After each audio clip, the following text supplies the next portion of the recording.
আজকে শেখ হাসিনা ওয়াজেদ দেশ থেকে পালিয়ে গিয়েছেন।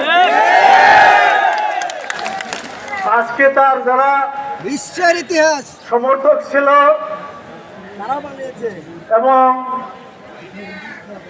বিভিন্ন গ্রাম এবং উপজেলা লেভেলের যেসব নেতৃবৃন্দ ছিলেন তাদেরকে ফেলে রেখে চলে গেছেন। আমাদের নেত্রী আর শেখ হাসিনার ভিতরে পার্থক্য একটাই। আমার নেত্রী বলেছেন এদেশের কোন মানুষকে ছেড়ে আমি চিকিৎসার জন্য বাইরে যাব না। এদেশের জনগণ আমার বন্ধু, দেশের বাইরে আমার কোনো প্রভু নেই। আজকে শেখ হাসিনা ওয়াজেদ সহ তার আত্মীয় স্বজন যারা দেশ থেকে পালিয়ে গেছেন অপকর্ম করে, তারা আজকে দিল্লিতে গিয়েছেন। দিল্লিতে ছাত্র দলের মতো, ছাত্র সমাজের মতো এখানে আন্দোলন শুরু হয়ে গেছে। তারা বলছে যে সন্ত্রাসী স্বৈরাচারের জায়গা গণতান্ত্রিক একটা দেশ ভারতে থাকতে পারে না। আজকে ভারত ও শেখ হাসিনার অবস্থান নেই।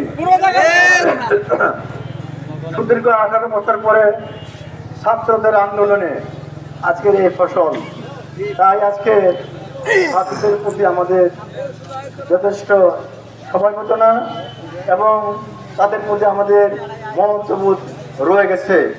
আজকে ছাত্ররা যদি এই বৈষম্যমূলক আন্দোলনে যদিও হাজার হাজার মানুষ ছাত্রদেরকে গুম করা হয়েছে, তাই তাদের আত্মাকে মাগফিরাত কামনা করে আবারও তাদেরকে বীর যোদ্ধা হিসেবে বাংলাদেশ যতদিন থাকবে ততদিন ইনশাআল্লাহ ঘোষিত হবে।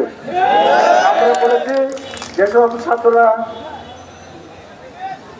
এই গণতন্ত্রকে টিকে রাখার জন্য যারা শহীদ হয়ে গেছেন তাদেরকে তালিকা পাঠানো হোক এবং যেসব নেতৃবৃন্দ বিভিন্ন ইউনিয়ন বিভিন্ন উপজেলা যারা জেল খেটেছেন, অত্যন্ত কষ্ট করেছেন, তাদের প্রতি আমাদের সহমত থাকলো। এবং আমি মনে করি আপনারা আমাদের সাথে সবসময় বিগত সময় যেভাবে কাজ করেছেন আগামী দিন আরও বলিয়ান হয়ে কাজ করবেন। আমাদের দায়িত্ব রয়ে গেছে, প্রতিহিংসা নয়, ঐক্যবদ্ধ। আমাদের দায়িত্ব কি? প্রতিহিংসা নয়, ঐক্যবদ্ধ। আমাদের সাথে আওয়ামী লীগের পার্থক্য এইটুকুই। আজকে আমরা বলতে চাই আপনারা যারা রয়েছেন, আপনারা যদি ভালোভাবে থাকতে পারেন এই অঞ্চলের মানুষ আপনাদের গ্রহণ করলেই আপনারা আমাদের কাছে আসতে পারবেন। তাছাড়া শেখ হাসিনা ওয়াজেদের গতকাল একজন প্রভাবশালী নেতা করছে আমাকে বলতেছে যে শেখ হাসিনা মরিয়ে গেল, আমাদেরকে মারিয়েও গেল। বাংলাদেশ আওয়ামী লীগের রাজনীতি করার জায়গা মন্তব্যকে আগামী 20 বছরে বাংলাদেশে মানতে হবে না। আজকে সমস্ত ইসলামপুরে ধর্ম বর্ণ নির্বিশেষে যেহেতু আমরা মনে করি আপনারা গ্রুপ করে এখানে যারা আমাদের হিন্দু ভাইরা রয়েছেন তাদের দোকানপাট এখানে আপনারা পাহারা দিবেন। তাদের নিরাপত্তা আমরা বিগত সময় দিয়েছি এবং যে পর্যন্ত মনে হয় আজকে রাত্রে সরকার গঠন হয়ে যাবে। সরকার গঠন হলেও আমাদের একটা দায়িত্ব রয়ে গেছে